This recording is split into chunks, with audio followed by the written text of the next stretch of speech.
Education has long been a tale of tension in students' life. Studying is not meant for learning or future application, but for showing status. By showing how heavy the bag is, how high the scores are, and how many degrees one have acquired. But not anymore. Because we have got a new reform and that is going to change everything. Yes, I am talking about the new Education Policy 2020 and this is Debjit Mukherjee and you are watching the whiteboard. Now let us have a brief insight about the new Education Policy 2020.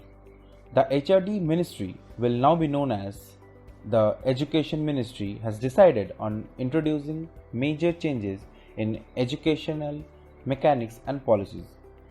We will discuss a structured format of the NEP 2020 in a liquid way. Though there were some theoretical changes made in the year 1992, however, it was good on paper only.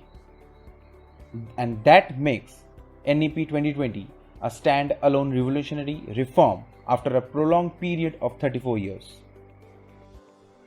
Now, let us quickly go through the policies that have been introduced.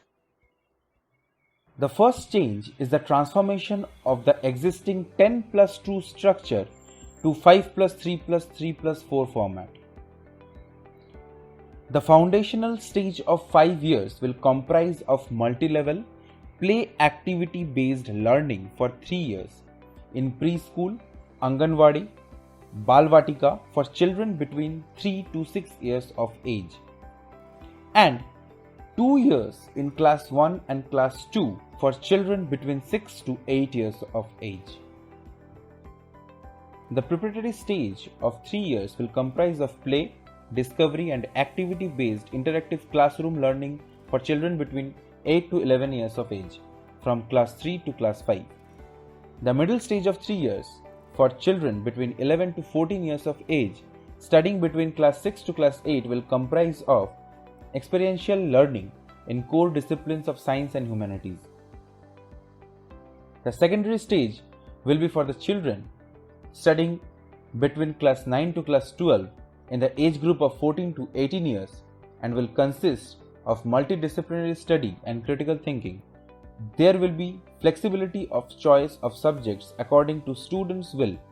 The set conventional categorization of science, humanities and commerce will be dissolved and anyone will be free to choose any desired combination. Next is ECCE, Early Childhood Care and Education. Implementation of ECCE will be jointly undertaken by Ministry of Human Resource Development, Women and Child Development, Health and Family Welfare and Tribal Affairs, which will ensure equity and inclusion and expansion of education, foundational literacy, quality improvement, effective governance, and common standards for public and private institutions. There will be renovation of board exams which will be made easier based on core competencies, objective, descriptive, semester-based structure. Holistic makeover of progress cards with 360-degree multi-dimensional approach including self, peer and teacher assessment are to be done. Cards will represent uniqueness, cognitive, socio-emotional, activity-based parameters of a student along with disciplinary scores. Prime focus will be given on imparting vocational education at all levels of schooling. Essential life skills and problem solving will be taught through training such as fine, literary and performing arts, carpentry, gardening, pottery, computer applications and many more. Innovative pedagogy planned by NCERT, SCERT, NCF and PARAC will transform teaching process and assure well-being by introducing periodic health checkups, equal weightage to all skills, bagless days, reduction of weight of school bags, integrating arts, sports, ICT technology and real-life based practical experiential learning and promotion of peer tutoring. Moreover, textbooks will contain local content and flavor will be made accessible on digital platform Diksha. Bal Bhavan and Samajik Chetan Kendras will be established and enhanced A section named as Lok Vidya will be formed to propagate traditional heritage, indigenous knowledge, history, arts, culture, and science to enlighten the learners about our glorious past along with essential 21st century skills such as artificial intelligence and coding. Schools and other educational institutions will be established as not-for-profit organizations to moderate the fees and to encourage public investment on education sector. Empowering and effective training of teachers will be done to implement the policies in an efficient manner. The medium of instructions till grade 5 and preferably 8th standard and beyond will be in local language or mother tongue. All classical languages along with Sanskrit will be made available at all levels. The 3 languages of instructions will be decided by the state and union territories. Now arriving at college and university education structure, let us quickly look at the policies that have been implemented. The ministry has decided to introduce multiple entry and exit policies under which student can join and study in a degree course according to his or her will. On completion of 1 year, a certificate of diploma will be provided. 2 years of study will provide an advanced diploma. On the completion of 3 years, a student will be awarded with a bachelor's degree, and a continuous study of 4 years will give a bachelor's degree along with research post which students can pursue masters and hence PhD.